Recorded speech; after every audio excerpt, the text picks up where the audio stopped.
we're going to talk a little bit about training, a little bit more in depth. But to me, again, it comes back to the more time you invest in someone, the upfront, the longer they're going to stick around. My kids, I think I've told you this before. Most of my kids are in the trade. You know what? They would never, if they were ever stuck in a loader, throwing the keys in the loader and said, "Here, go do that," they'd be crazy. They'd look at you like, "What are you doing?" But for me, I remember the first time I drove a dump truck with a DZ license, the guy that was quitting threw the keys on the table, and before the keys stopped, I grabbed those keys because I knew that if I drove the dump truck without a license, I didn't have to run a wheelbarrow. So I jumped in that DZ truck and I drove the truck for the rest of the summer because I knew that was my way out of not being on a shovel, right? So it made totally sense. I worked my way up. That today is like unacceptable, first of all. But it's one of those things that your staff is expecting you to train them. We get a lot of questions about training. We're going to talk about this, but just a lot of questions on how do I train people on the night of an event, right? So like if I need staff tonight, but we have a good training program in place, what do we do? So to me, I always like get them in for that night and they can work that night, but then they have to jump into your training program right away. I don't want people to do the second event without the proper training. I'll allow operations that guy that night to do it, but that person's got to be plugged into your salt or your salting event or whatever it is you're training for that next event. So you give me a little bit of grace because there's no way it's unheard of. They're like, okay, before anyone jumps to a piece of equipment during the winter, they have to have all their training and sign offs and all that type of stuff. It just doesn't work, right? That's not actual there. So I thank Martin for that because he was the one that pushed back when I implemented that. He was like, "Greg, you're full of shit. You can't do that." Right? I'm like, okay, I'll give you the grace of one event. Right? And it seemed to work out well. Right? Second event, though, if that person doesn't have all their training, they can't work. There's just too much on the line. Culture, lots of culture stuff. I'm not going to spend tons of time on culture. But again, there's just so much stuff around culture. Again, events, bringing your staff to the fall freeze up is really good. Bringing them to this type of event is really good. Just having conversations with them. Again, just asking them how they're doing, right? Just physically, like mentally taking time out of your day to just say, how are you doing? And that's really, really tough because as owners, we are busy, right? And we have a million other things operating on the go. But if we can actually take the time and say, hey, what's going on? How's your day going? You know, what's going on? A lot of times, though, that opens a Pandora's box and you can't put that back in the box. I've asked some people that as owners and stuff like that. They've told me stuff that I'm like, I don't think you should have told me that, but I appreciate the fact that you trusted me with that. People are struggling right now. I think there's a higher that we have not hit that curve for mental health yet. So if you want to retain people, you know, build into them personally, they're going to tell you stuff that you're not going to want to know or hear about. But there's lots of resources out there. You don't have to solve the problem. Don't feel like you have to have the answer for them, but at least be able to put some resources towards them and have some answers for them. So, pardon? And be an ear. Yeah, for sure. Most of us, and again, this is my management style, is that I usually don't want to know what people like. I dread someone telling me something because I feel like I have to have the answer for them, right? You don't have to have the answer for them. They're not looking for you to solve their problem. They're just looking for them they're just looking for someone to listen to them and give them some hope. And we can do that as a business. I think me personally, I think we have a great opportunity as a business to help these people. They're with us more times than they are like hours a week. They're with us more than they are with their families a lot of the time. So we can be that person, but you have to show empathy. You have to be prepared for that. You have to kind of work yourself through that. So subcontractors, who's subs? Show of hands, a couple of people. Okay. To me, this is a bit of I get some flack for this one, but to me, you need to treat your subs like an employees. They need to do all your training. They need to come to your company events. If you're doing kickoff meetings, they need to come to that. They need to do all the paperwork you're doing, all that type of stuff. The only difference, in my opinion, of a sub is they're maybe using their own piece of equipment and the difference of how we pay them. To me, other than that, you know, most of your staff should not know the difference. If all your staff is on digital timesheets, they need to be on the same digital timesheet platform. If you need them to fill out a site visit check, just like your staff does, they need to do that. And that needs to be set up front. We hear that question. We hear that pushback a lot. Well, I'm a sub. I don't have to do that. I'm like, no, you work for us, and this is what we need for you to do this property. So just because they get paid differently or they use their own piece of equipment, you shouldn't treat them any differently. They still need to do all that type of training and stuff like that. So, yeah. Questions on that quick? Again, this was more of a highlight that we had from last week. So let's take 10 minutes, grab some pizza while it's still hot. We'll do 50-50 draw, and then we'll kind of get in the meat and potatoes of the snow part. Yeah. Okay, let's get going. So someone asked at the break about, I talked about staffing mental health. And I think the question was, what about owner mental health? I think owner mental health is actually more at risk than staff mental health right now.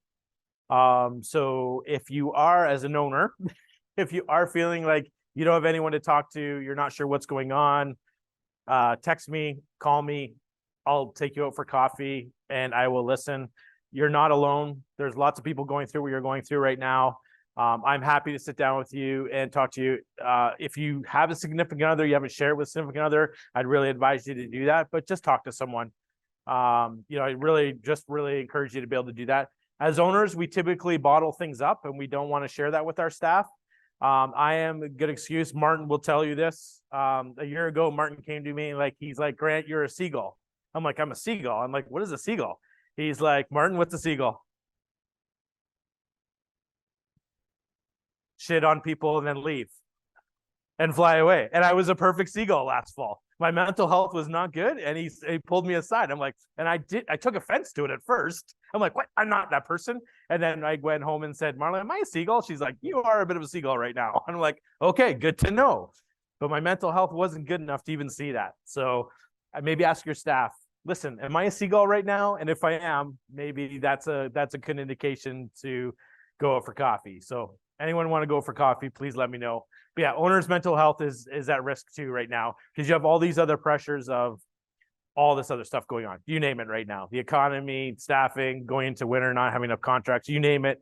You're dealing with way more than the staff are. And it's just, you got to have someone to talk to right now.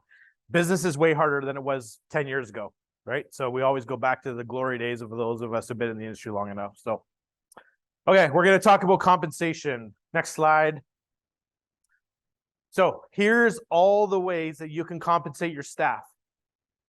Okay, it's almost a bit overwhelming, but I'm going to go through each one of them kind of line by line, and then we'll talk about them, how to kind of package it up and what's best for your company. So straight hourly. So to me, just straight hourly is you work for whatever piece of equipment, whatever you're doing, it's X amount of hours. You're going to work hour worked, hour paid. That's it. That's pretty basic. Again, most of us have been really good at that. A lot of our staff have that's how I was brought up. Nothing else other than hour worked, hour paid. Hourly with a premium. So I love this one. This one I really love. I like hourly with a premium. And what that means is whatever that person's summer wage is, let's say the summer wage is $25 an hour, I will pay a premium for a certain type of job they're doing.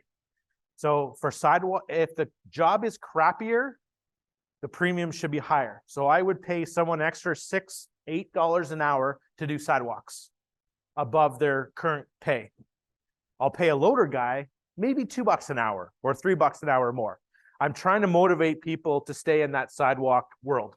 The great thing about the hour with a premium is if you hire someone for the wintertime and you're paying them $35 an hour to shovel sidewalks, and they're like, perfect, I love this job.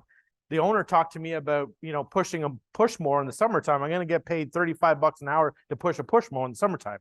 I'm like, no. Your rate is 25 plus whatever, $6 an hour. So they know as soon as they go back to push mowing, they get their hourly rate again. So I love premium pay based on the role that they're going to do. Again, you can make it high in the maximum, whatever it is you want. But I love hourly with premium. Hour with standby. Anyone do standby pay for their staff? Colin, you do standby pay? How much? Week? $200 a week? Yeah. What's on top of sub? We'll get the sub. What are you guys paying for standby pay?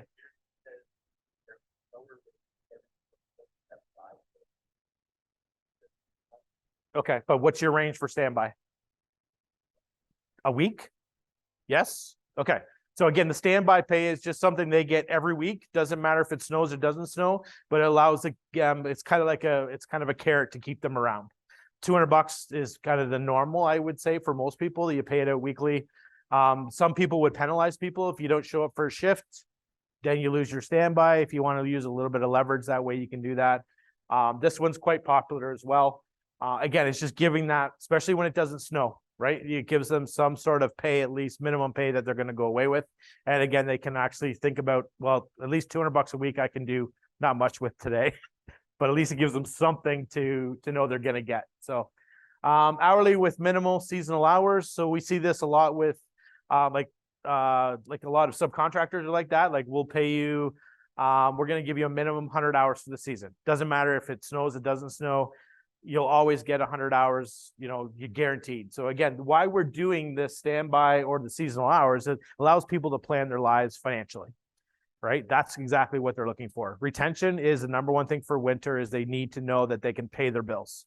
So that's the only reason we're doing this is to help them, give them some sort of stability to be able to do that. So anyone do hours, seasonal hours? How many hours do you guys guarantee for the full season? Based on every job, or depending on different jobs? All your in-house staff? Okay. Yep. The other thing you have to watch out for seasonal hours is sidewalk crews are going to work more hours than like just a loader operator or a plow truck, right? So sometimes you have to say, like to me, you could do 200 hours for a sidewalk guy, no problem. You could probably do, I wouldn't do more than 100 hours for just a straight operator, because that operator is probably not going to do more than 100 hours on a typical season. But if you have it for your full-time guys, that's good. So good. Okay. Do you guys bank that? Like, do you keep track of that at the end of it? How do you guys work that? Yeah. Yeah.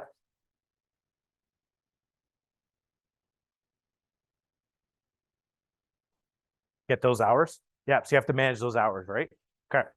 Do you guys have hours that you would not allow guys to get past? Or get, yeah. Anything over? What happens if they're below their hours? When do you cut them off at any one point, or do you force them to come in and work? Winter bonus? Okay. That's a good program. That's a great program. You're good. You have to manage those the hours, the seasonal hours one for sure. And to me, you need to do that at least every payroll. You need to let them know you're above or below or wherever you're at when it comes to that, because they're not going to remember at the end of the season, and it's going to blow up in your face. So it's hard to do. So hourly with banked hours. Anyone do banked hours? So banked hours off the record is not allowed to do. As I say that, you put your hand up. Okay, banked hours.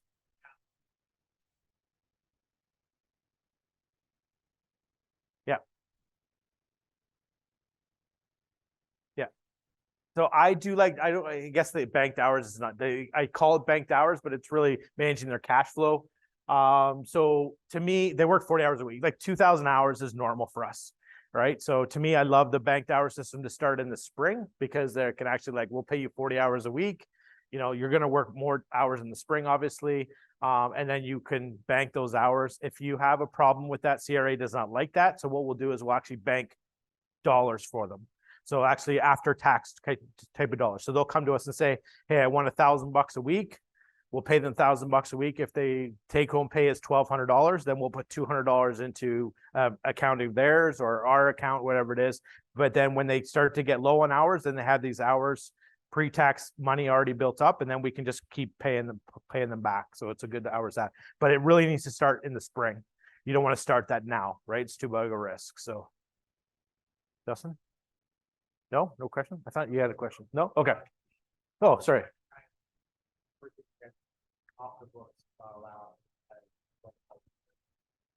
Yeah. The CRA wants it paid out. They just want their tax right away. That's the only reason they're doing it. Yeah. And that's why CRA doesn't care. Like if you banked hours, the CRA is saying this person's worked their billable hour. They've worked X amount of hours, but we only got our tax on the 40 hours. That's why they don't like it, right? They're just saying, pay me. Pay out. Tax already, but they get whatever it is. It is what it is, right? So let's say in the wintertime, if they only get $500, they're going to get topped up to that $500 is it's already pre-taxed, right? But they're still going to take $1,000 home. Make sense, Dave? It's bank dollars. Yeah.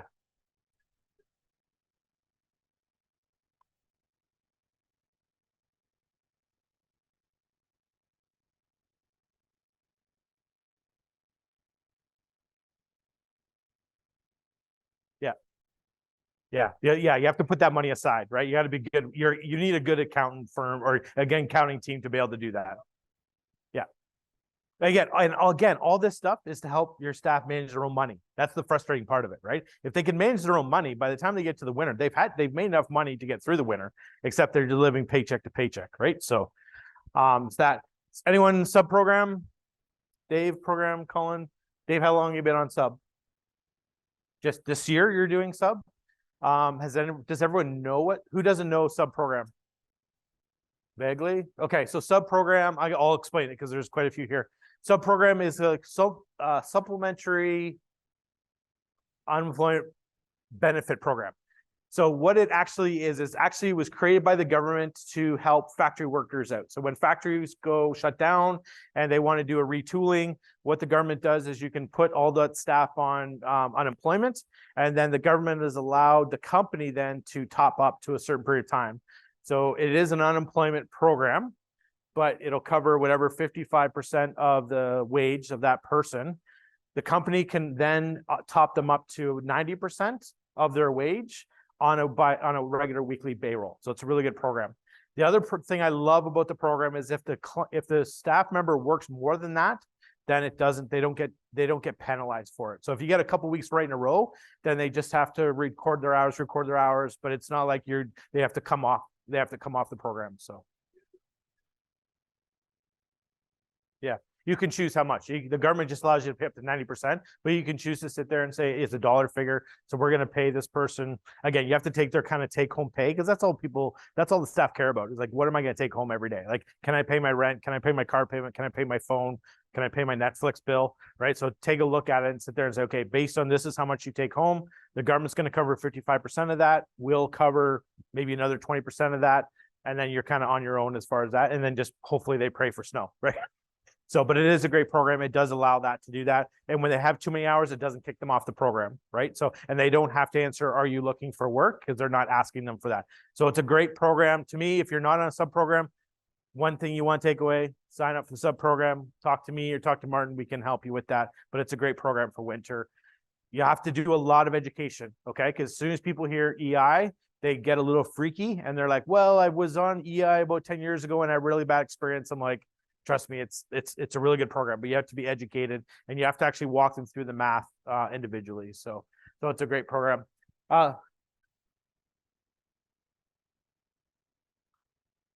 Yes, Nextra does offer service. Thank you, Dave. Here's my $5. Yeah, Nextra does offer a service. Rachel, if those of you who know Rachel can get you guys set up on the sub program. It's a free intake call. So thank you, Dave. I appreciate that. Shout out to Nextra staff, how amazing they are and how we love to help you and your HR services. So yeah, it's a great program for sure. It's 100%.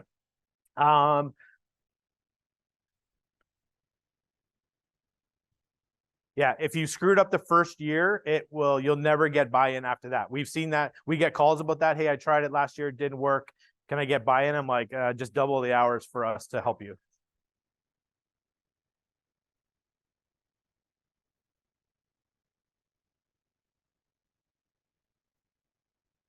Yeah. And that money is a retention. You got to think about that whatever top up you are, that's your retention for your staff. Yeah.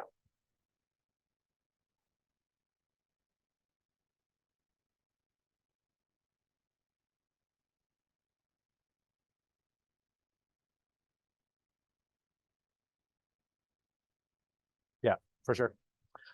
Straight salary. I love straight salary, honestly, especially for your management team. I do think I see more managers now on salary keeping track of hours. I never did. Maybe I should have, but there's a lot of people now on salary that are like, hey, listen, you told me I was 2,000 hours on salary this year. I worked 2,100 hours. What do you do with it? To me, there's a little bit of give and take, right? We're going to commit to you. We're going to do it. I love, like, typically, area managers, whatever your main people, Put them on salary. They're going to make 2,000 hours. You can cash flow the thing. It's not that big of a deal. We get scared about salary. So we've had some success with not bank salary, but a salary program where we're track the hours, 2080 year. Yeah. You can work more when you do, and then depending on work less. Yeah. So for that vacation time or time and food, and then work earlier than 2,000 hours. Yeah. Yeah. Again, there's lots of good things to do that as far as that goes.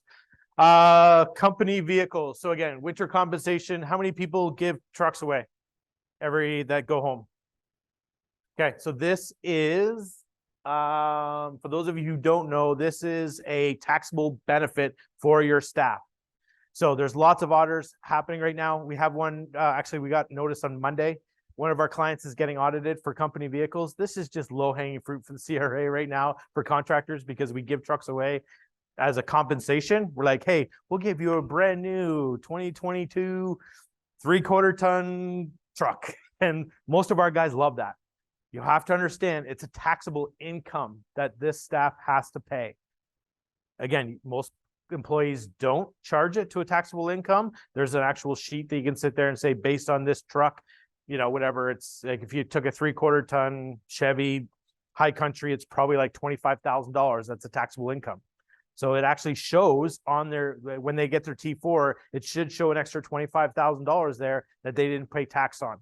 Okay, so it's really, really important that you understand that a lot of companies have gotten away with it, but if you get audited, you'll get dinged, and then the staff member will get dinged as well. So Dave, give people, yeah, it's bad because they'll go back and they'll be like,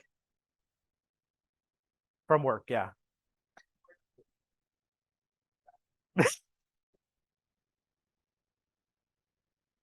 So yeah, the best thing to do, protect yourself, is get a log. Like if a company truck goes out, get them to do a personal log and a company log. And it's a pain in the butt. I understand that.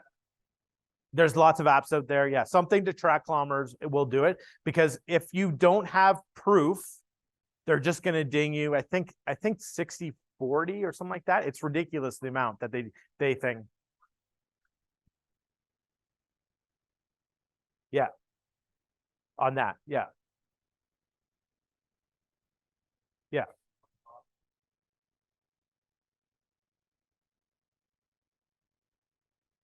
Yeah. Mm-hmm. And then that becomes easy because you can just sit there and say, okay, 5 days a week on average, 6 days a week. This is the time. This is the kilometers from there, like in the morning, in the afternoon, and then you can do that, right? So, but again, if you can't prove, oh, sure, yeah, can you hand it out? Yes. Yeah. Okay. Perfect. Okay. Yeah. So if you cannot prove to the government that you have a log or something like that, they're just going to assume it's X amount, and you can't fight it. So it's on you to prove that you're tracking that or stuff like that. So just be wary of that. Again, to me, I would say when you hire someone, and typically we give a truck away as a thank you so much, or here's what it is, you need to have a policy on it. So just explaining to them up front, listen, we're not charging you this, but if you ever get audited, there might be a chance of that, so they can understand. But you are seeing more people just say, I don't want to take the chance on it, because there's too many companies getting audited right now for sure. So any questions on company vehicles? No? Pardon? Yeah. Yeah, you can, there's a lot of people that will do that, right? So like I would take, so my last job, I just took like instead of taking a company vehicle, I took a company allowance, right? And then that allowance I could spend however I want, and then I deal with that allowance on my own taxes, right? So for some people, that's a better way. If you have a sales team or something like that, obviously your night managers don't want to go buy $100,000 truck, right? But if you have a sales team or office team or something like that, that vehicle allowance could be a bit better. So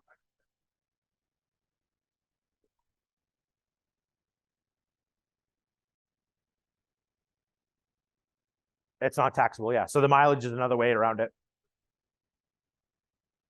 Yeah. Yeah. So.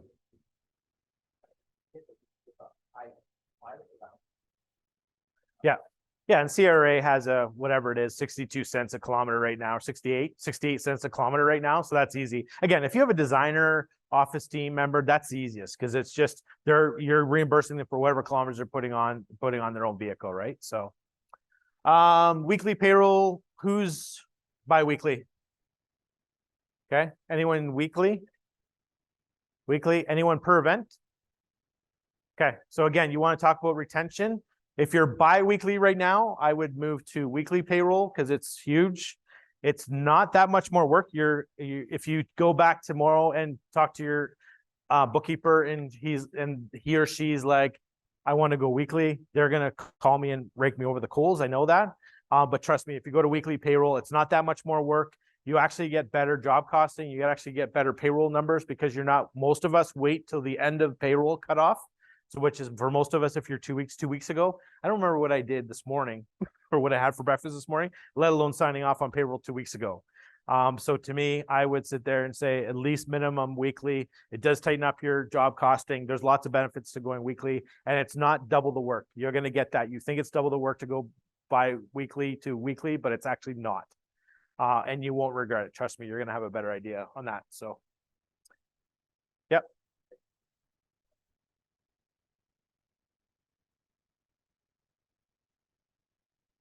Yep.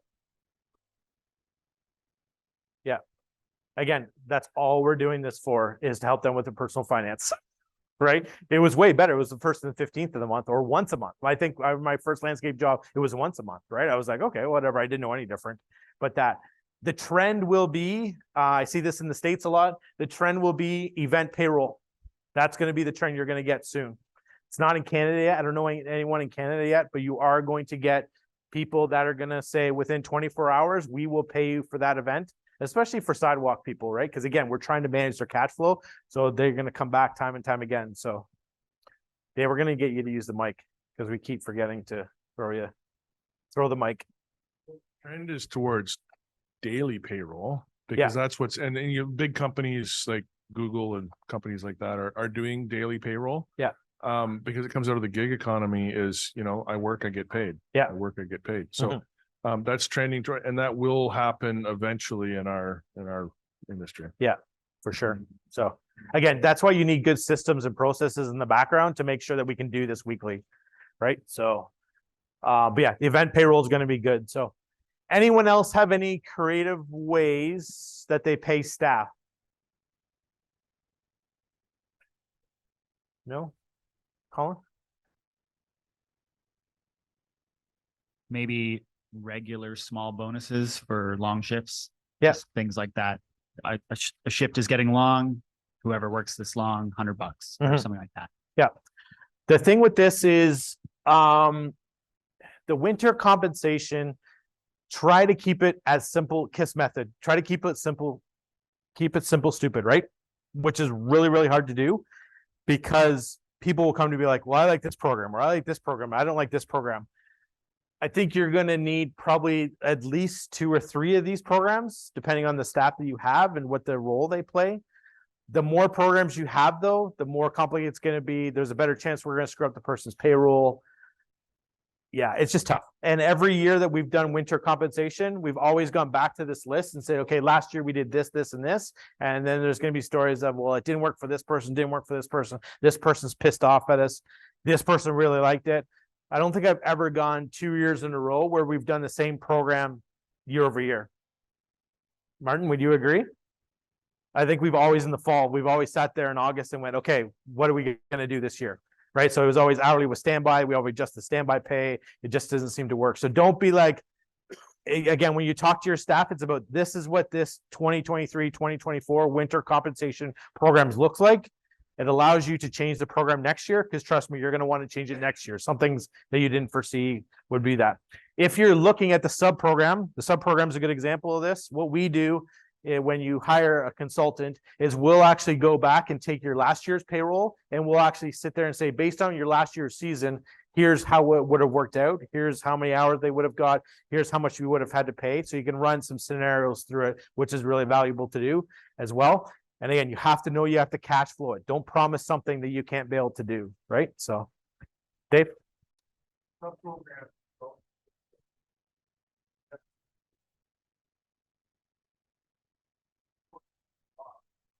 to be on it. Yeah.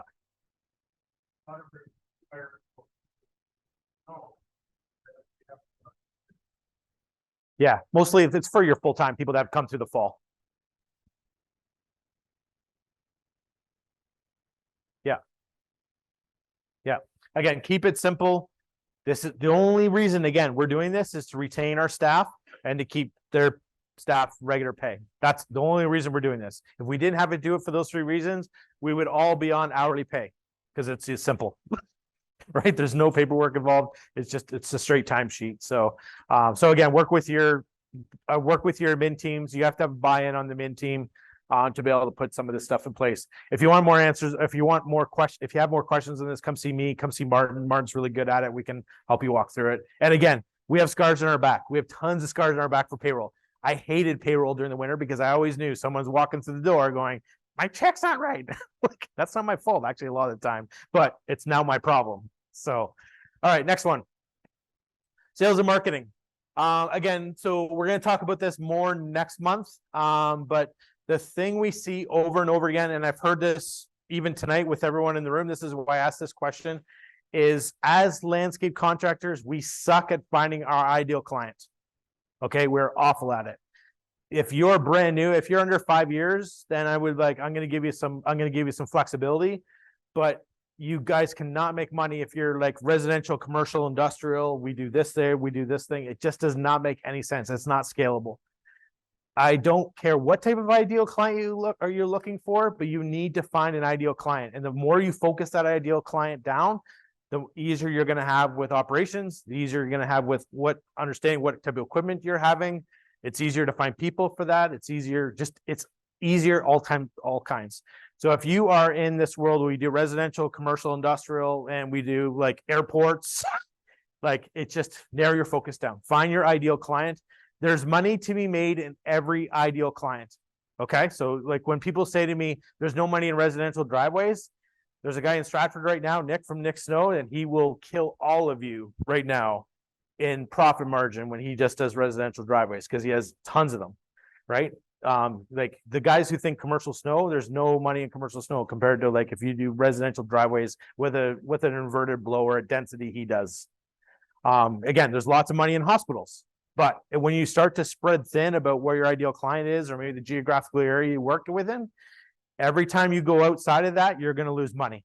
So, and to me, it's about making you guys more money. It's about keeping your life simpler.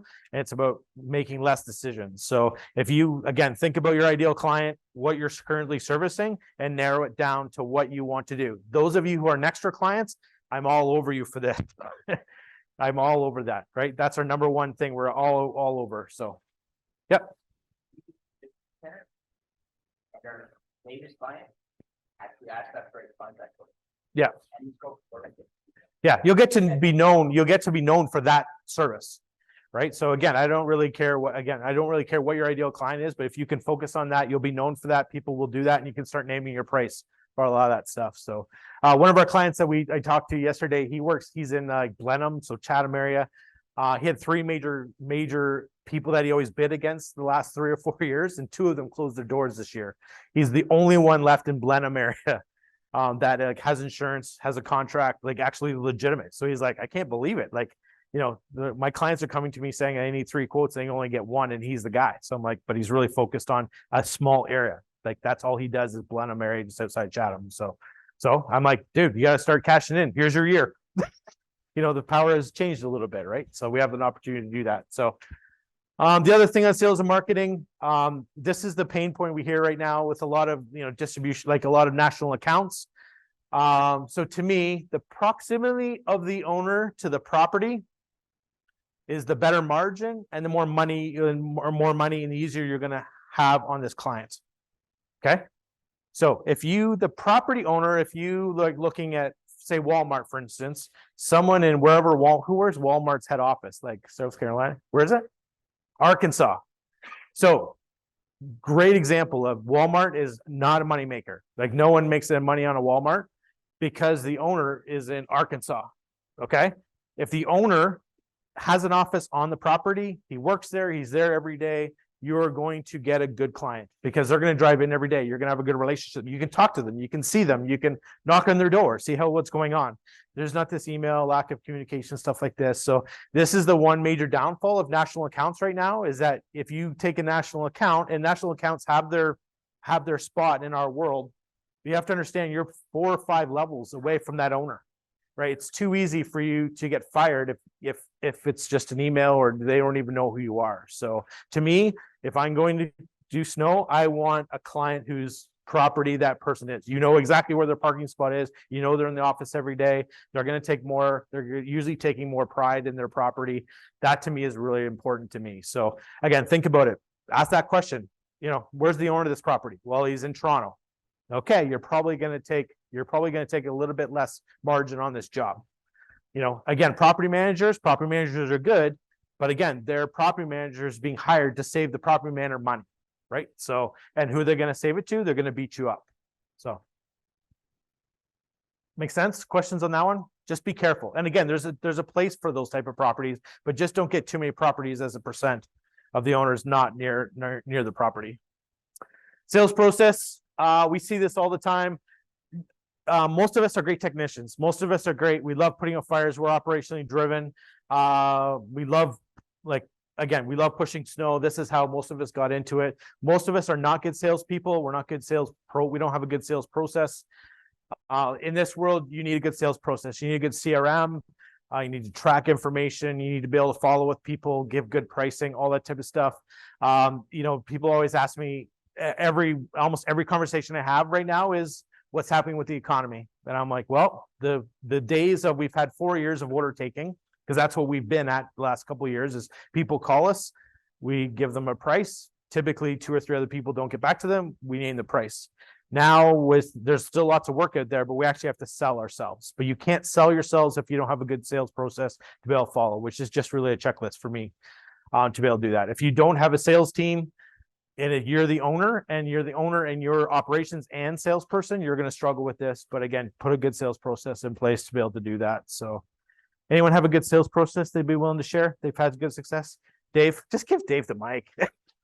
What's your sales process, Dave? You already know the answer to this one. Okay, that's okay. Well, I know it, but everyone else might not. Take sales training. Mm-hmm. Sandler Sales is the best out there. Andrew Wall is amazing. Just shout out to Andrew Wall if you're watching. Yeah, he's there somewhere. Yeah, he's listening. Back in I started with Sandler in 2009. My closing rate on quotes that I sent out was under 10%. Yeah, I'm probably between 50 and 60% right now, and that's even with the way the economy is right now. Yeah. So like during COVID, when things were through the roof, I was 75, 80% closing rate. Mm-hmm. And that's all because they teach a process. It's a style of selling and it works. Yeah. And there's not many, I don't know how any other systems out there. This system works. It just does a really good job of asking a good question before you actually put all the energy into it, right? And it's more about disqualifying leads than it is qualifying leads, but it's about I've run into so many people, they want to sell to everybody. Everybody's their client. Well, they're not. It goes back to having the ideal client and the ideal type of person you want to work with and the ideal decision maker. So if you have a process that will get rid of those people before you're doing a quote for them and spending all the time doing a quote for them, visiting their property. If you've got a good phone conversation, a way to disqualify them before you waste time with them. And only spend time with an ideal client. Yeah. And that way your closing rate goes through the roof. Yeah. I am guilty of that. Like a client will call me for coaching and I get all excited. And it's like, I gotta go see them and I gotta do that. And then I get there and I'm like, oh crap, I just wasted a bunch of time. I should have done this, right? But I've been doing this for a long time, but I still make that mistake. Yeah. Like it's not a surefire thing, but I mean, having a system and sticking to it, that's the hard part, is sticking to it. Yeah. But sticking to it, it kills it. Yeah. I like closing rates between 60 and 70%. And why I like that closing rate is for 2 different things. If you're closing more than 70% of your work, you're leaving money on the table. You're too cheap. Okay. If you're less than 60%, you're probably not expensive enough, right? So you're just, yeah. So again, I like that range. to be able to fall within that. So that would be the one thing to take away for your sales team. If you're the sales team, how much are you quoting? What are you getting? You can track that by percents or like a dollars, or you can track that by contracts. I don't really care, but you want a closing rate between 60 to 70%. And that'll tell you where your pricing is too. Because we get asked all the time, where am I within the market? Well, tell me your closing. If you can figure out your closing rate, I'm going to tell you where your pricing is based on the market, what the market will bear. Okay. National accounts. I talked a little bit of national accounts. Who in the room does national accounts? You guys do Strathmore. Anyone else? No one else does national accounts? Okay, so national accounts for me are stuff like Lowe's, Walmart's, TD Banks. What else is like pretty much anything that has a national, like multiple branches in multiple cities is typically gets subbed out to one national provider. So like in Ontario right now, there's probably 5 or 6 of those companies. So LFX in Windsor is doing it. Strathmore is doing it. Who else is doing it? Doug Coleman was doing it for a while. He had all the Canada Posts out of London. He was doing that. Yeah, so there's a bunch of national account providers right now. Brightview's in Ontario. So Brightview has a bunch of properties in Ontario that do that. So again, there's what's the one Marcos has a relationship first? What is it? The guy in the Pennsylvania. What's his First Choice? No. Facility Choice or First. Yeah. No, not North Country is one. Another one is doing it. There's another big guy in the States that's coming up right now. So he's not in Canada right now, but Facility Care, that's who it is. So he's coming through East Coast Facilities. Thank you. That's what it is. So not in Canada yet, but he's big in the States right now. So this national, and he's moving quickly right now. And he's providing services. He's bringing service providers together. So he's doing a really good job. So again, low margin work because it's low margin. You gotta understand if you're the 3rd or 4th guy in the totem pole, everyone above you is taking a certain percent from you. So up to, I've seen as high as 40% that people are taking off. So it's low margin work. So again, to me, national accounts are good to fill in a gap. Like you may have a run that you're like 6 hours long and you need another hour for something. That's the type of work you want to fill in. Too many times people fall into national accounts because the national accounts are their sales team, right? We'll walk into a business, I'm like, how much national accounts do you do? 60% of our work is national accounts. I'm like, you can't do that. That's just not, it's not enough. So to me, no more than 20% of your work should come to national accounts. They do service purpose. You don't have to sell it. You don't have to manage the client. You just show up and do it. But again, just too many people fall into that, into allowing a national accounts become their sales team. And then again, you just got to have a sales driven team. Again, we're seeing more and more companies hiring salespeople or client care people, which is, I think, really important. Those people will pay for themselves. I don't think if you hire a salesperson, yes, they're classified as overhead, but they're going to earn their money back. So don't be afraid to buy. Don't be afraid to invest in a salesperson with the right training, because when you hire a salesperson without the right training, it's going to go bad. It's just throwing your money down, just burn your money. So next slide. Education and training. So I think this one I think we're doing better as an industry, but here's just some specific stuff that you can use, hopefully some takeaways. So we all have the legislative training we have to do, all that, the government stuff that we have to do, all that, you can name all those. I don't really care about those. Internal training, I think as an industry, we do pretty good. So your employee handbooks, this is how we do stuff internally. All those other things. Here's how payroll is done. All those type of things we do well. As we get down this list, we get less and less successful, and we're less and less, we do this not well. So the next one I would do is specific training. We need to train people on specific pieces of equipment, even if it's just a snow blower and a shovel and how to throw salt. You need to be able to do that. With all training, you need to actually show competency and show the person that trained them needs to sign off on it, and the person that's being trained needs to sign off on it. If that signature is not there from those two people, that training did not happen. Okay, so you're going to need this for 2 scenarios within the business. 1, if you have a slip and fall, they're going to want to see this document. 2, if you have a WSIB claim or something happens with them, they're going to want to see this stuff too, right? So again, we talked about doing this specific equipment at the beginning of the season. It's good, right? Like we have X amount of loaders we got to do. We train them in, late October, early November, and you know, that person's great. We got them, we get them for the first 2-3 snowfalls. That person doesn't show up. We stick the next person in the loader. We forgot to do the training. You have to have a good system in place to train that person on the piece of equipment. Site-specific training. Who does this? Anyone have a good example of site-specific stuff that they do? No, no one. So, Dave. The crews that are doing it. Yeah. So they're taking out there and walk through the site and showing the obstacles and the spots that where the snow piles Yeah. and with the maps and everything else. Going So- through a site map and stuff like that. Yeah. So, And then I don't know that we've ever done a mock snowfall, but we've sent people out to go drive through your sites with the equipment. okay. So that's site specific training rodeos. I love training rodeos.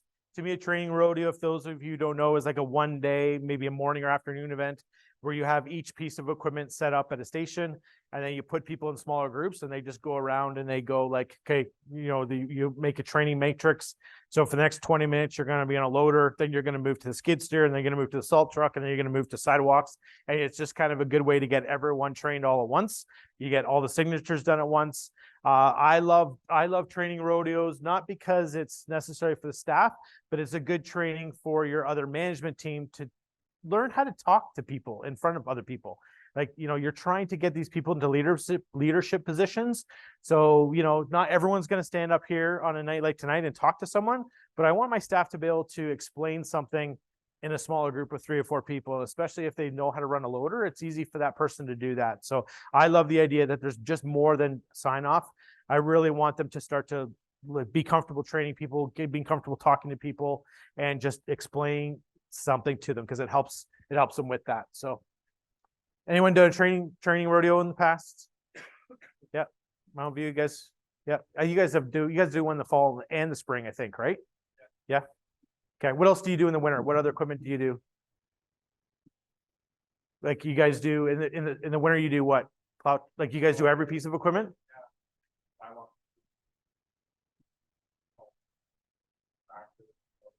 Yeah. Do you guys run everyone through every piece of equipment, or just specific people and specific modules?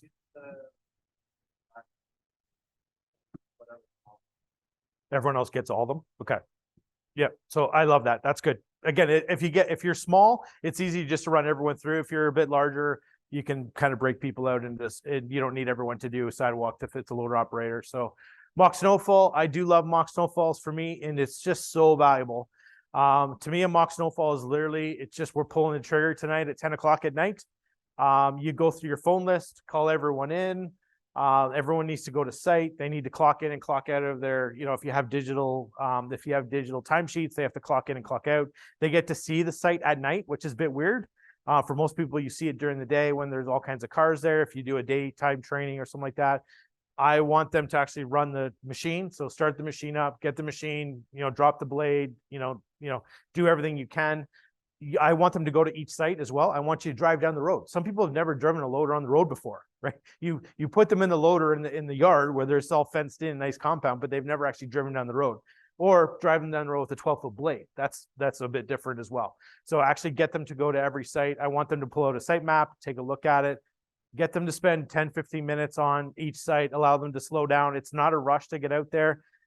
Gate keys are really important to check. So if you have gate keys, gate codes, make sure they check those gate keys and gate codes at the same time, because that's the perfect time to do it. And then they can come back, they can, you know, check out. If you have a dispatch system, this is a great to do a dispatch system with. If you have someone in the office kind of clocking people in, clocking people out, it's a good dry run there. You will find so much that went wrong on a mock snowfall that typically goes wrong on your first night of snow. So it's well worth the extra time to be able to do it.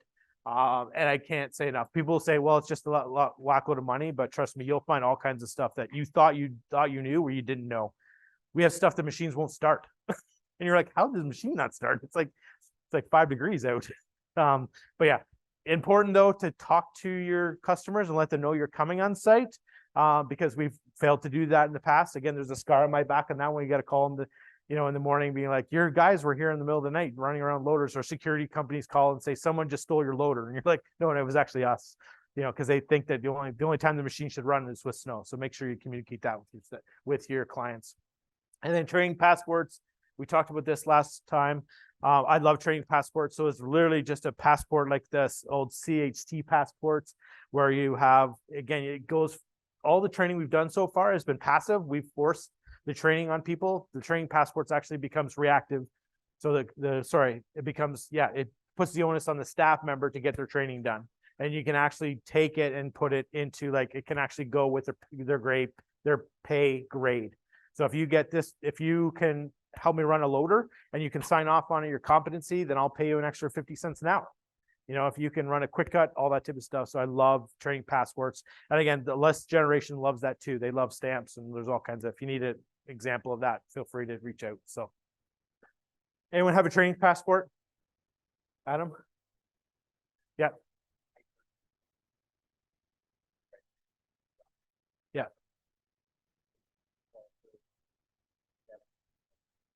For that rank. Yeah, good. That's awesome. Again, you want some retention? This is a good retention tool as well. So next one. Slip and fall. Who's had to do a discovery day before? They're so fun, right? Yeah. You have one coming up? Good. Nervous about it at all?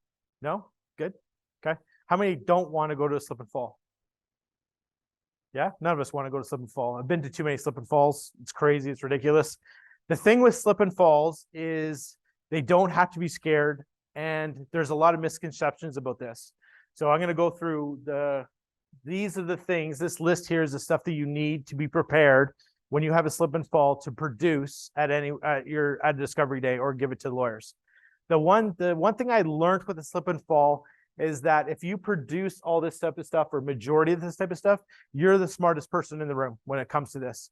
I have sat across too many lawyers that have no idea what they're talking about. They've just opened the file 5 minutes before they walked in the room. The last one I did, the lawyer, so their lawyer was sitting there opening the file as they went. Like, he never opened the file yet. And I'm like, why are you wasting my time? You don't even know what actually happened here. How can you ask me questions about the file that you don't even know?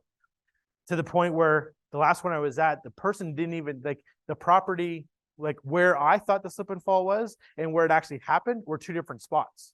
I'm like, well, we actually don't even look after that area. So actually I can leave now because I can prove to you that my scope of work is here and that person slipped and fell over here. But I assumed that the person slipped and fell over here, right? So stuff like that, you have to be really prepared for. Most lawyers do not come prepared. The lawyer that works for you is not much well prepared either, okay? So, which is so frustrating.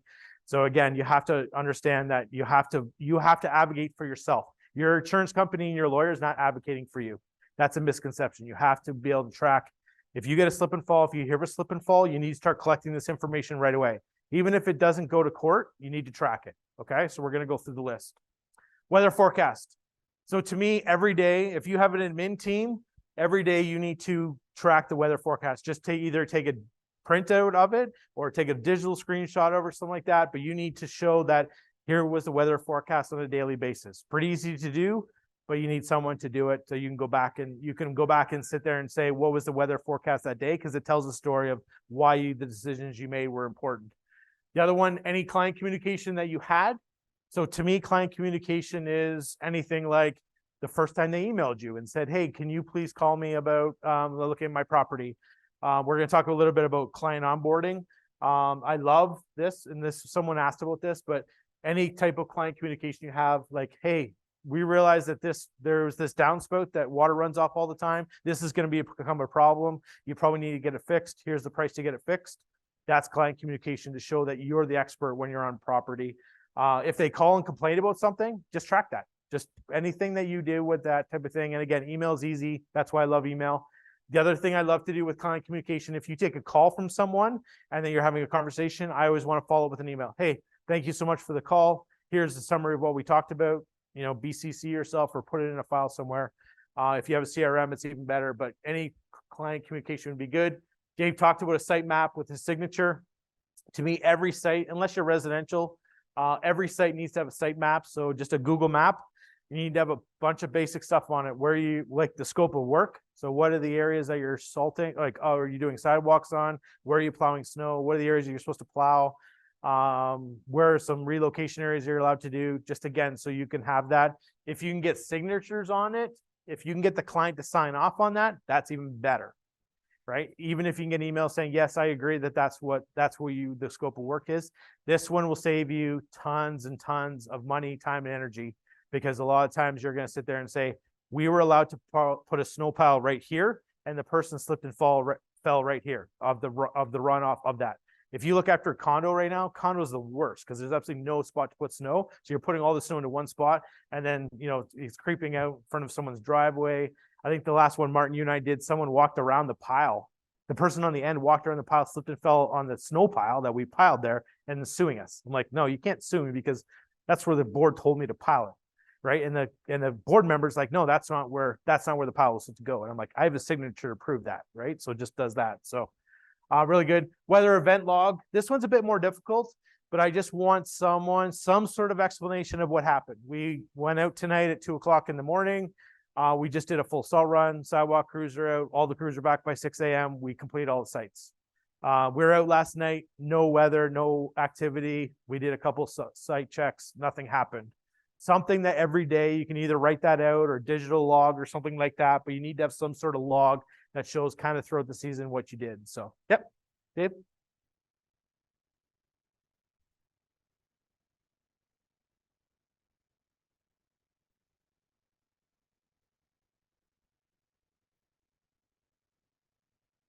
Yeah.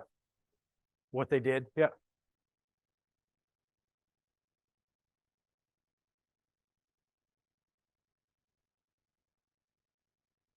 Yeah. That's a good one.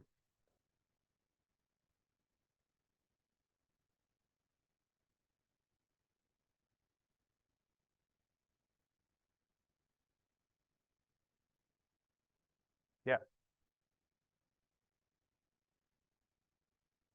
Yeah.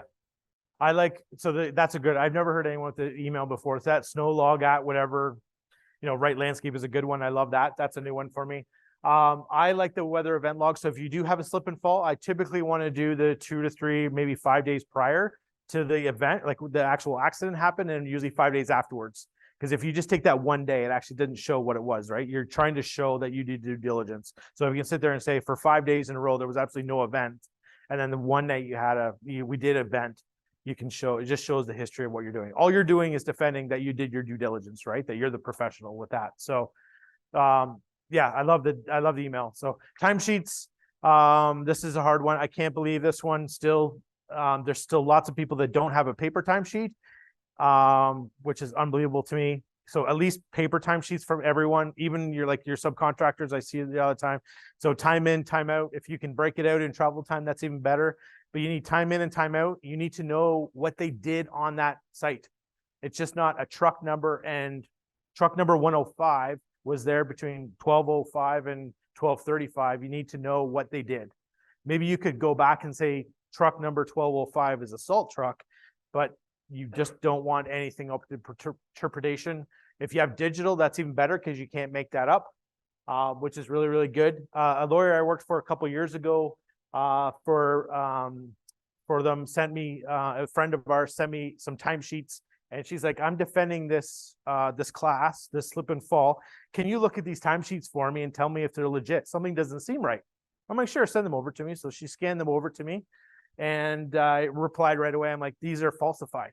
She's like, what do you mean they're falsified? I'm like, well, he's in a loader, first of all.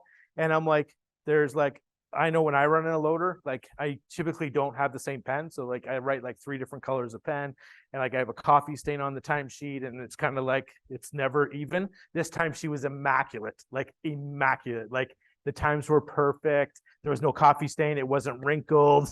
I'm like, this time she was not filled out during the night. So again, making sure the guys are filling out timesheets. Again, if they can do digital timesheets, even better.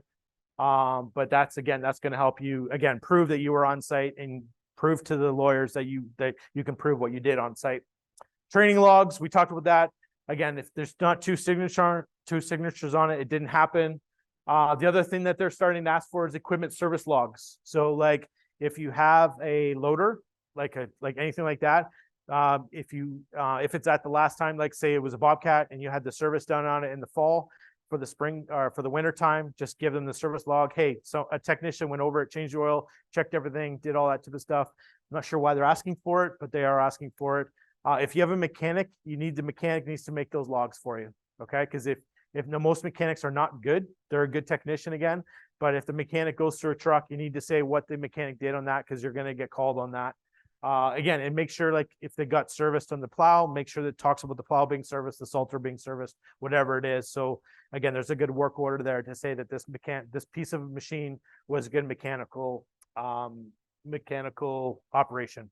Sure. And then equipment GPS. This one's really easy to me. You can either do two different things. You can do phone GPS or you can do like equipment GPS.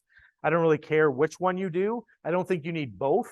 But to me, I think you need one or the other. So again, people always ask me this question: what's better? I don't really care, as long as if the phone GPS has a geo fence on it to show that it's in and out, then that's fine. But you got to turn that system on. So yeah. Does anyone else collect any other information that they think would be useful? No? Again, if you can collect this stuff, to me, again, if you hear about a slip and fall, we hear about them all the time. Like, hey, one of the plow operators, like, hey, I saw some old lady fall. The first thing that needs to do is someone from the office needs to go and start collecting this on file. Hopefully you never have to use that file, but at least it's there in case you need it. And it's there. So next one. Winter fleet. One of the questions today on the email, or someone online asked about, when do I buy a piece of equipment? When do I rent a piece of equipment? Kind of the chicken or the egg scenario. We love equipment as an industry. Like, most of us love equipment. I guarantee if I go to the parking lot right now, there's a walkload of beautiful trucks sitting out there. We love our trucks. We love our loaders. We love our skid steers. We have no problem with buying equipment. But to me, I think this is a KISS method. Again, if we know our ideal client, you're going to pick an ideal piece of equipment. We're not going to fall in love with a piece of equipment because we love it. We're going to pick a piece of equipment based on what we need for that piece. I love standardization. To me, I love, and again, you're probably going to get pushback from some of your staff, but to me, if you run a 3/4 ton truck, run the same 3/4 ton truck. If it's GM, pick a brand, stick with it. Again, just kind of stick with it because it's easier. You get better service. I don't really care about a brand, Ford, Dodge, GM. I don't really care, but stick with a brand. Don't go based off of this is a good deal or this dealer gave me this deal. You're going to need the leverage sometime to go back to that dealer and say, this is what I need. Last spring, I think we had, I don't know, I think I counted at 1.6. We had 6 trucks within our clients had GM DEF fluid issues, right? I'm like, this is crazy. I'm like, so it's just, but DEF fluid issues are huge in GM's last spring, right? So you just know that, but if you have 8 trucks with GM and you have 1 with DEF, you're probably going to get the service faster than the guy that just has 1 GM that's never going to buy a GM from them again. So again, I don't really care what brand you buy. I don't care for equipment, trucks, or anything like that. But to me, stay consistent. It's going to pay off in the end. Mechanic, yes or no? Who has a mechanic? Okay. You guys, who doesn't? So that means no one else does. Dave, so you have a mechanic? And Colin, you have a mechanic? Subcontractor? Okay. Dave, talk to me about pros and cons. Why do you like having a mechanic?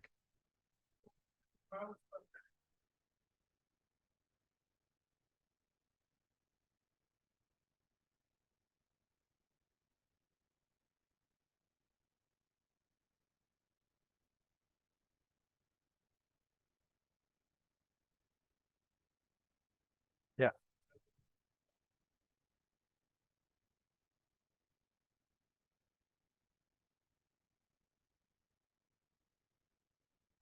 Yeah. Yeah. Yeah.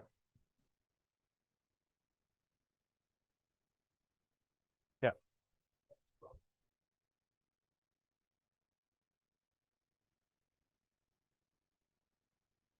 Yeah. Yeah. Right now, when people ask me this all the time, mechanics are unicorns right now, just like what Dave said. That's what I was hoping you'd say. Thank you. They're divas. A lot of them don't want to get dirty. You went into mechanic and you don't want to get dirty, but they don't want to get dirty. They don't typically want to work nights. They want to replace a part. What was that? No, they're not 20 years old, right? Because the 20-year-old who went to be a mechanic is just a parts replacer. So, yeah. So to me, unless you have a fleet, I don't know, I would say over 40 pieces, I think you can't really afford a mechanic. I think you need to sub it out. I love running newer stuff. Again, we're going to talk about this. But to me, running larger equipment, don't plow with plow trucks. The plow trucks are the most inefficient vehicle you can get right now, unless you have the perfect size lot for plow trucks. I think getting into equipment's better, larger equipment. But back to the mechanic side of it, I think I would rather, if you're asking me my opinion, I would say don't hire a mechanic, but just get a newer fleet. Start turning stuff fairly regularly. Like understand that, again, we're coming out of COVID, but this stuff all has value. Like most of this stuff does not depreciate. Trucks still will depreciate, but most of your loaders, skidsters don't depreciate right now. So you can look at it as an investment and treating your equipment like an investment, not like an expense. Because a lot of people, like I grew up with that. My dad was always like, as soon as you drive a truck off the lot, it loses like depreciation like crazy. I'm like, no, it doesn't, not anymore. Right. So, but take a look at it that way. Yeah. So I love equipment. I would rather push snow all night with a piece of equipment rather than a pickup truck. Again, start looking at it a bit differently. Again, larger equipment, even on sidewalks. I love tractors, you know, the small little 80 horsepower. What do you guys have, Steve, for doing for doing driveways? 40 horsepower with an inverted blower, like a blower? And a back, yeah. Okay, so something like that is so efficient. It kills a truck, it kills the production of a truck, right? So it's too big, yeah. Yeah. You both with it. Okay. Yeah. So again, but again, once you're focused on that type of client, then you can look at that piece of machinery and say, we love this piece of machine because it does this so well. So going back to that.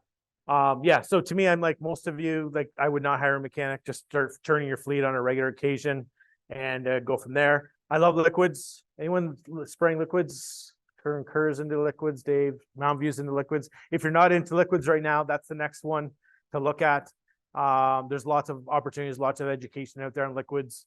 But to me, there's an environmental aspect to it, but there's also an efficiency aspect to it as well. Pre-treating with liquids is going to save you a bunch of money on material and time.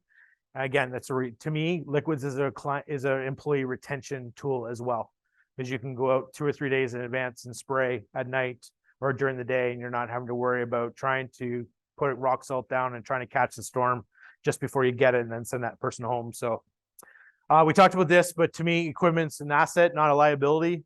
If you have more questions about that, like come see me. But again, most of your accounting firms will tell you that it's a liability, and it really not. If you treat it like an asset. We have a couple companies that we work with that the equipment is their major part of what they do. And they're in the snow business to turn equipment, not necessarily to plow snow, because they can do that really, really well. So, and then ownership, I think that was kind of rent versus lease versus buy. Again, there's a point at any one point you should rent stuff, you should buy it, and you should lease it. But there's lots of questions on when you should do that. Someone asked, I think on the live chat or whatever, someone asked about, again, the chicken before the egg. Should I buy a piece of equipment before I need it? And I'm like, I have 10 other questions before that. It doesn't really matter. Like, again, depending on what type of service you have and what it is. So, yep. Yep. I love the rental program. Like to me, I think if you're looking at a large piece of equipment like skidster or loader, I would rent it. Like for a lot of people right now, you can rent it for the winter time. And then a lot of the manufacturers will put 80% of that rental towards the down payment of the machine. Right. So if you're not quite sure, like maybe, especially if you only have a contract for 1 year and you're like, okay, I only have it for 1 year. It's a specialty piece of equipment. Maybe I'll get it next year. Maybe I won't. I would just rent it for the season, because then you're less risk. You can send it back. Colin, you and I had the discussion today. You're like, yeah, but I know that my 80% of my rental would be my buy. Right. But it's just the risk of that piece of equipment sitting there. We might lose the contract and stuff like that. But I love rental. And then again, if there's a rental guy here, they'll flip it over to a down payment because they want to sell you that equipment. And that's how they do it. So yeah. Questions on fleet? Other comments? Okay, next one. Client onboarding. So this is the last one for tonight. And again, this one is I think there was a couple of people who talked about this early on. Contracts. We sign too many of other people's contracts, unfortunately. Sometimes we have to sign them. To me, I think we need to be more diligent about having clients sign our contract. And then when you're onboarding a client, to walk them through the actual contract. Okay, like actually review with them. This is how we do it. This is how the billing cycle works. This is how, like how we're going to start charging you for salt. This is like all those type of things that we make assumptions with because someone read it. And then at the end of the day, it just most of the times when we don't do this, it slows our own payment down, right? Because we didn't actually work through it. Again, we talked about ideal clients, which is really, really important to me. Onboarding. Who does the onboarding of clients? Anyone do an onboarding of client? So if you don't do it, a couple of points tonight, do a good onboarding program for your client. So if you have a brand new client that you have signed up, sales team went and did it, you need a good handoff meeting between the salesperson, the operations team, and the owner or who's ever in the property. And that stuff can come down to simple things like just review the site map. Just so you know, the operations team can actually hear some of the pain points that the owner had. This is where we're plowing the snow. This is how we kind of service the lot. Something simple like that. When I was at Gelderman, we had a client, I think it was in Waterdown or maybe Mississauga, that we got a new condo and we didn't do a great job onboarding them. And after the first snow event, I got an email saying the client really wasn't happy with the service. And I was like, okay, so yeah, like, again, I'm like, okay, what happened? Like, went through the logs. We were done before the time that we were supposed to do. I went to site. The site looked immaculate. I'm like, okay, whatever. So you go talk to the person and they're like, you sold us a service that we didn't buy. I'm like, what do you mean? I'm like, our last contractor, he was here and none of his crews left until the site was done. I'm like, okay. And they're like, you guys have staff here. They do one thing and they leave. And then someone else comes in, does one thing and they leave. And I'm like, yes, we do. We actually have someone comes in, plows all the roads, they leave. Then they go plow the roads somewhere else. And then we have a sidewalk crew comes in, does all the driveways, does all that type of stuff, and they leave. And then we'll have a salt truck come in and do that. Well, they thought that was wrong. Their last contractor, one truck, 5 guys would jump out. They did everything. And then after the truck would leave when they're all done. So at the end of the day, we serviced the lot exactly. The end result was the exact same, but the board wanted the contractor not to leave the property. And I'm like, you know what? We can't do this for you. I'm sorry. We sold you. Yeah, I did sell you a book of business or I sold you a service that you didn't realize you were getting. So something simple like that along the handoff, we need to explain to them, hey, just so you know, this is how we service your property, right? Would it have limited that call? Maybe, maybe not, but it was something that I know I had to deal with. So good, something that how you get paid, what's the payment terms, stuff like where does the invoice get sent? How long am I going to get paid? All those type of things. The onboarding should be an ongoing list. Anything that ever goes wrong with the property, like someone has a question about it, should go on that onboarding, right? So use some of the pain that you've had with clients and start to check on that type of thing. Client communication I love this one. Martin can attest to this. When I came to Gelderman, we would have the office staff how many office staff would we have in during the day, during a storm event? Like 5 or 6 people in answering calls all day long. It was just a huge time suck. And then the people in the office, all they were answering all day long was, where's the crew, right? So what we started to do was, I love client communication, typically 4 o'clock in the afternoon prior to an event. I love it 6 a.m. after a normal, like the next morning, and then typically by noon. So 4 o'clock in the afternoon, typically the weather forecast comes out. So you kind of know what's happening. Typically weather now is around 3 or something like that. Try to get an email out to all the clients just saying, hey, here's what the plan is tonight. The plan can change, but it's like, hey, we're expecting the snow to stop. Take a picture of the forecast. We're looking at the snow ending at midnight. We're going to have all the crews out. We're looking at a full push, full sidewalks, full salting. Hopefully we're going to be wrapped up by 8 o'clock in the morning. Right. So at least they're looking at that and they're thinking that we already prepared. We took so many calls saying, I love when a customer calls me and says, it's snowing tonight. It's going to snow today, right? You're like, yes, I live by the weather. I know that it's going to snow tonight. 6 a.m. email. I want to get an email in front of the clients when they wake up in the morning and before they call me to say what's going on. So I want them to sit there and say, when you wake up in the morning, check your email. You're going to tell you what's going on. So in that email, it might have been, hey, we told you it was going to snow. It's going to stop at midnight. It didn't actually start snowing till 4 o'clock in the morning. It's still snowing now. So right now, when you get into your property, all we have done is openings, doorways, roadways and stuff like that. But what we're gonna do is we're gonna be out till noon and we're gonna be cycling through the properties and stuff like that. So again, you're just trying to get ahead of all those calls and get ahead of those reactive emails that you have to do. And then if you're not done by noon, like kind of that day, then we typically do an email at noon, just saying, hey, we've sent our guys home. All the properties are open. We know they're not 100% clean. The guys will be out tonight at midnight to start doing cleanouts, removals, relocations, whatever it is. If you can start doing that proactively, that's going to stop a lot of your emails, and then people will love this. I've had a couple of clients say that this is kind of mandatory. People have written into their contracts now that you have to communicate with them. So this will save you a whack load of money. Again, just put an email together, BCC people. So again, don't put everyone on the same, don't copy everyone's email, but BCC people and can do that. So yeah, again, just trying to help you with that type of thing. So anyone else on that client onboarding stuff? Any other pain points that people have had when that comes to that? Okay, next. So again, same questions. What I like, this is the feedback. Well, in the snow area, kind of a couple takeaways, I guess, what I'm just summarizing, because we have 10 minutes. So what's the one or two things that you as a company are going to take back that you can implement in the next 30, 60, 90 days? Kind of big takeaways. Colin? Very last.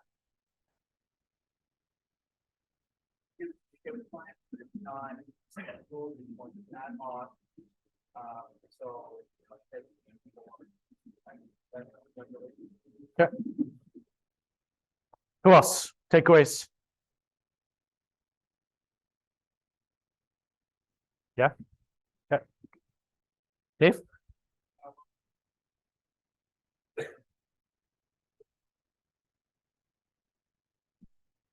Yeah.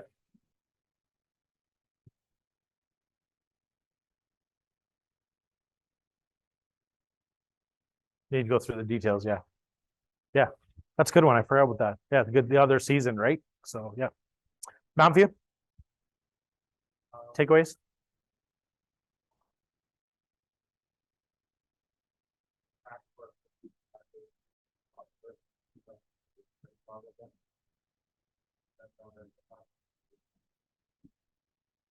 Yeah. Okay. This table over here. Anyone want to share from this center table?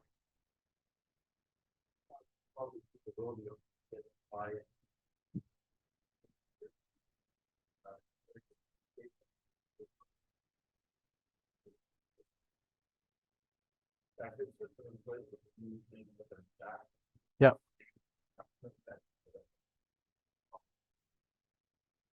Okay. That's a good point. So how do you communicate to the staff and how far out typically?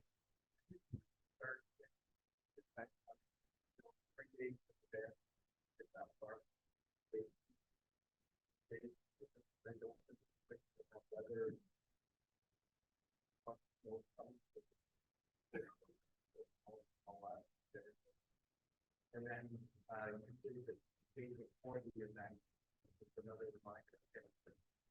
The final time, when they're involved in the technical. Yeah.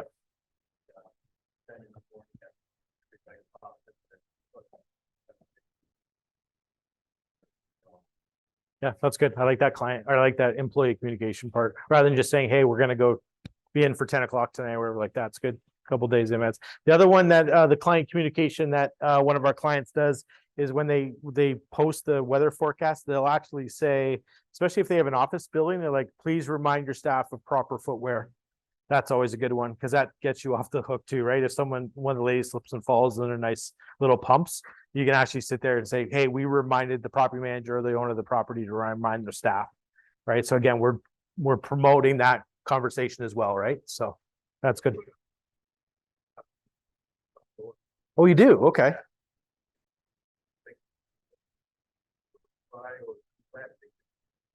Yeah. Yeah, that's a good one. Yeah, I never thought of that. So, okay. Steve, anything for you? No? Curse?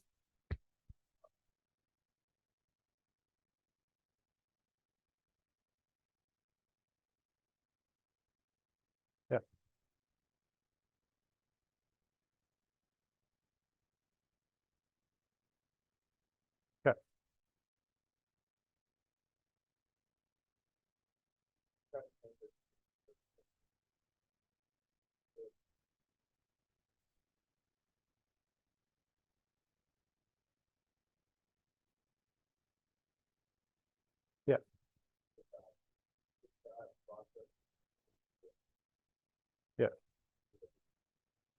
Having a person that's specifically focused on that helps with all the other stuff, right? It gets all that stuff, because as an owner, if you're doing operations and you forget all those questions, because you're typically in a hurry, so. Adams, have we scared you out of snow yet?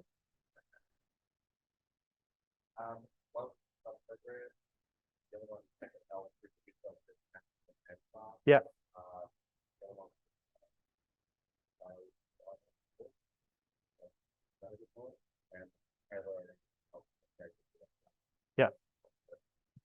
Mm-hmm. Yeah, in between snowfalls too, like talking about the client or the employee communication. Ideally, you want 1 or 2 events a week. If you can get 1 or 2 events a week, that's really good. That keeps your employees engaged. If you do not have an event for a week, your management team or your area managers need to contact your staff. Because if they don't, you're going to lose those people, right? Again, try to build into them. How's it going? What's going on? Hey, we haven't had a couple events. You know, can I take you out for coffee? Do something with them to keep them engaged. Because if not, after 1 week, they're starting to get a little itchy, and there's probably a good percent of them are not going to show up for the next event if we don't engage with them. So that's kind of that company culture as well to be able to do. So, yep. Anyone else want to talk about what they're willing to do? So, yep. Ball freeze up. Yes, good call. Go back. So. Okay. Yeah. Thank you, everyone. I appreciate the time. Yeah, it's just before 9. So if you have any questions, come see me, come see Martin. We're happy to walk you through any of this type of stuff. If you want more of a sub program, we can help you with that. But again, thank you so much for coming tonight. Thank you for engagement. And yeah, hopefully you found value in it. If you didn't, please tell one of your board members and they'll be happy to tell me. So, but yeah, everyone, thank you so much. Have a great night.